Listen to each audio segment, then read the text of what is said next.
जय हिंद दोस्तों। तो स्वागत है आप सभी को अपने चैनल नॉलेज उट्स में। तो जैसा कि इस चैनल पर बिहार बोर्ड मैट्रिक परीक्षा और इंटरमीडिएट परीक्षा 2026 को ध्यान में रखते हुए प्रैक्टिस और रिवीजन कराया जा रहा है, जिसमें से हमारे द्वारा सोशल साइंस के सारे पोर्शन को प्रैक्टिस कराया जा रहा है, जिसमें से हम लोग इतिहास, भूगोल और राजनीतिक विज्ञान यानी पॉलिटिकल साइंस के सारे चैप्टर को कवर कर चुके हैं। और हम लोग क्या कर रहे हैं, क्वेश्चन बैंक का अध्ययन कर रहे हैं, यानी कि क्वेश्चन बैंक से जितने भी ऑब्जेक्टिव पूछे गए चैप्टर वाइज सारे का अध्ययन कर रहे हैं। तो इतिहास, भूगोल और पॉलिटिकल साइंस को तो हम लोग कवर कर चुके हैं पिछले सारे वीडियो में, और इसके अलावा हम लोग इकोनॉमिक्स का पहले चैप्टर को भी कवर कर चुके हैं। तो आज हम लोग बात करने वाले हैं इकोनॉमिक्स यानी अर्थव्यवस्था के दूसरे चैप्टर पर। तो अर्थव्यवस्था के दूसरे चैप्टर है, यहाँ पे थोड़ा सा ध्यान देना है कि टाइपिंग में थोड़ा सा मिस्टेक है। थोड़ा सा हम पेन सेलेक्ट कर लेते हैं यहाँ से।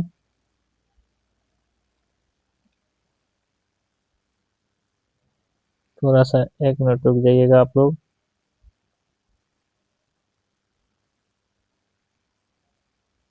चलिए, यहाँ पे थोड़ा सा चैप्टर के नेम में टाइपिंग मिस्टेक है, यानी कि चैप्टर 2 का यहाँ पे नेम मेंशन करना चाहिए, लेकिन यहाँ पे चैप्टर 3 का नाम नेम मेंशन कर दिया गया है। तो हम बता देते हैं, हमारा चैप्टर 2 है राज्य एवं राष्ट्र की आय। राज्य एवं राष्ट्र की आय। राज्य एवं राष्ट्र की आय, ये है हमारा दूसरा चैप्टर। हमारा दूसरा चैप्टर राज्य एवं राष्ट्र की आय। यहाँ पे मिस्टेक है टाइपिंग में, इसको ध्यान मत दीजिए। तो चलिए इस क्वेश्चन का अध्ययन करते हैं कि 2011 से लेकर अब तक कितने क्वेश्चन पूछे गए, कौन और क्या क्या क्वेश्चन पूछे गए, सारे को देखते हैं।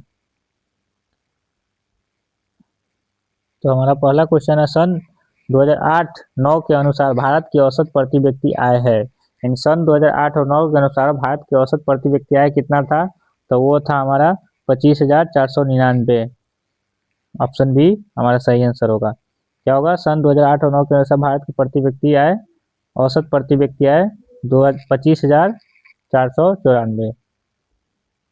क्वेश्चन नंबर 2, प्रत्यक्ष कर के अंतर्गत निम्न में से किसे शामिल किया गया है? तो प्रत्यक्ष कर के अंतर्गत शामिल किया गया है आयकर को। किसे शामिल किया गया है? आयकर को। क्वेश्चन नंबर 3 हमारा, भारत में प्रति व्यक्ति आय सबसे कम किस राज्य में है?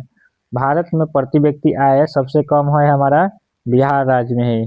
कहाँ है? तो अपना बिहार राज्य में ही क्या है, भारत में सबसे कम प्रति व्यक्ति आय है। क्वेश्चन नंबर 4, जिस देश की राष्ट्रीय आय अधिक होती है वह देश क्या कहलाता है? तो जिस देश का राष्ट्रीय आय अधिक होगा वो देश विकसित देश कहलाएगा। क्या कहलाएगा? विकसित देश कहलाएगा। तो हमारा आंसर क्या होगा? ऑप्शन बी, विकसित। साथ के साथ ये भी ध्यान देते चलना है कि यहाँ पे कौन सा वर्ष, कौन सा क्वेश्चन पूछा गया है, यहाँ पे सब मेंशन किया गया है, ये आप लोग खुद से देखते चलिएगा। क्वेश्चन नंबर 5 हमारा, बिहार के किस जिले की प्रति व्यक्ति आय सर्वाधिक है? बिहार के किस जिले की प्रति व्यक्ति आय सर्वाधिक है? तो वो जिला है हमारा option A, Patna. Question number 5 यहाँ पे दोबारा से रिपीट हो गया हमारा, इसको ध्यान देना नहीं क्या कि ये क्वेश्चन अभी किए, बिहार के किस जिले के प्रति व्यक्ति आय सर्वाधिक है? तो क्या है वो? Option A, Patna. Question number 6, Bharat में वित्तीय वर्ष होता है, यानी कि भारत में वित्तीय वर्ष कब से कब तक होता है? तो वो होता है 1 अप्रैल से 31 मार्च तक। ऑप्शन सी, भारत में वित्तीय वर्ष कब से कब होता है? 1 अप्रैल से 31 मार्च तक। नेक्स्ट क्वेश्चन, क्वेश्चन नंबर 7, निम्नलिखित में कौन हमारे रहन सहन के स्तर को प्रभावित करता है? इनमें से कौन हमारे रहन सहन के स्तर को प्रभावित करता है? तो वो है हमारा प्रति व्यक्ति आय। हमारे रहन सहन को कौन प्रभावित करेगा? प्रति व्यक्ति आय, क्योंकि हमारा प्रति व्यक्ति आय अच्छा होगा तो हमारा रहन सहन में भी चेंजिंग आते रहेगा। भारत में राष्ट्रीय आय की गणना कौन करता है? तो भारत में राष्ट्रीय आय की गणना करता है केंद्रीय सांख्यिकी संगठन CSO। कौन करता है भारत में राष्ट्रीय आय की गणना? केंद्रीय सांख्यिकी संगठन CSO। क्वेश्चन नंबर 9, केंद्रीय सांख्यिकी संगठन की स्थापना कब हुई? केंद्रीय सांख्यिकी संगठन की स्थापना कब हुई? तो इसकी स्थापना हुई 1954 में। केंद्रीय सांख्यिकी संगठन की स्थापना ऑप्शन बी 1954। क्वेश्चन नंबर 10 हमारा, विकसित देशों की आय में वृद्धि के लिए किस पद का प्रयोग किया जाता है? तो विकसित देशों के आय में वृद्धि के लिए हमारे किस पद का प्रयोग किया जाता है? तो आर्थिक वृद्धि का। किसका प्रयोग किया जाता है? आर्थिक वृद्धि का। अगला क्वेश्चन हमारा देखते हैं।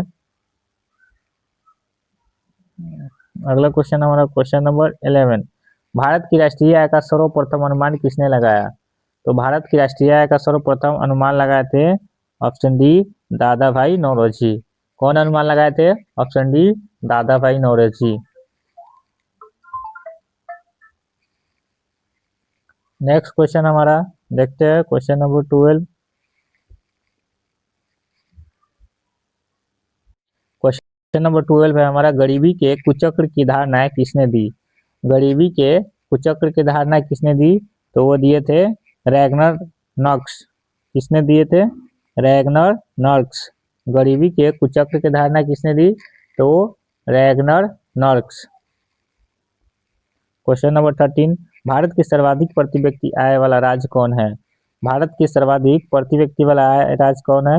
ये भी देखिए, ये 2015 में पूछा गया है, फिर 21 में, 23 में और 24 में 4 वर्ष पूछा गया है कि भारत की सर्वाधिक प्रति व्यक्ति आय वाला राज्य कौन है?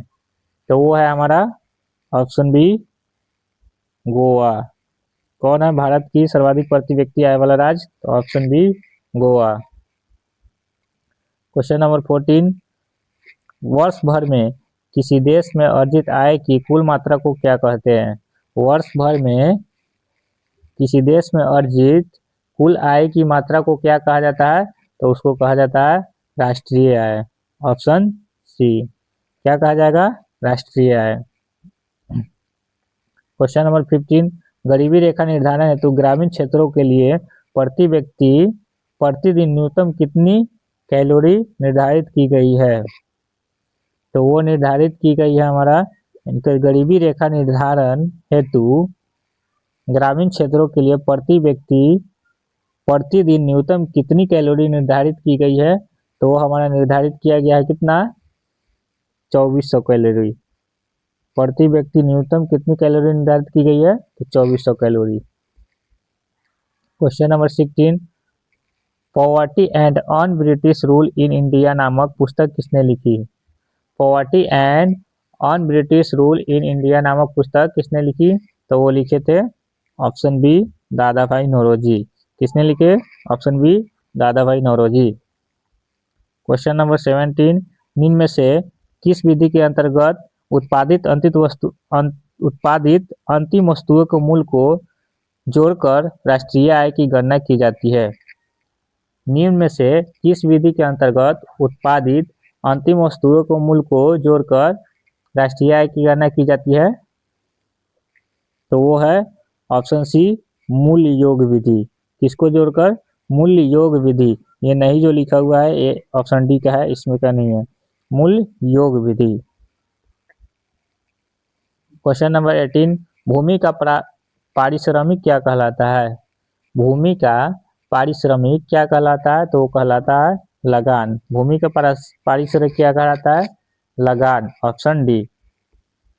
क्वेश्चन नंबर 19, भारत में सर्वप्रथम राष्ट्रीय आय का अनुमान कब लगाया गया? तो भारत में सर्वप्रथम राष्ट्रीय आय का अनुमान 1868 में लगाया गया था। कब? Option C 1868। नेक्स्ट क्वेश्चन हमारा क्वेश्चन नंबर 20, चक्रीय प्रवाह का संबंध इनमें से किससे है? तो चक्रीय प्रवाह का संबंध उत्पाद आय व्यय यानी इनमें से सभी से है। चक्रीय प्रवाह का संबंध इनमें से तीनों से है। तो क्या होगा? इनमें से सभी। Option D. क्वेश्चन नंबर 21, आय और उपभोग का अंतर क्या कहलाता है? आय और उपभोग का अंतर क्या कहलाता है? तो आय हमारा होता है यानी कि इनकम, हम कितना कमा रहे हैं उसको बोला जाता है आय।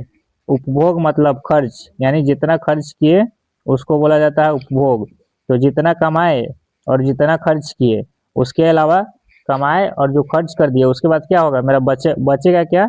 बचत। जो बचेगा उसको बोलते हैं बचत। तो आय और उपभोग का अंतर को क्या कहा जाएगा? बचत। यानी हम जितना कमाए उसमें से उपभोग किए यानी जो खर्च कर दिए उसके अलावा जो बचे उसको बोलते हैं बचत। तो इसका सही आंसर हो जाएगा हमारा ऑप्शन बी, बचत।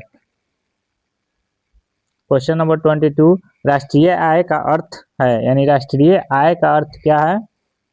तो वो है किसी अर्थव्यवस्था की सभी अंतिम वस्तुओं और सेवाओं का मौद्रिक मूल्य।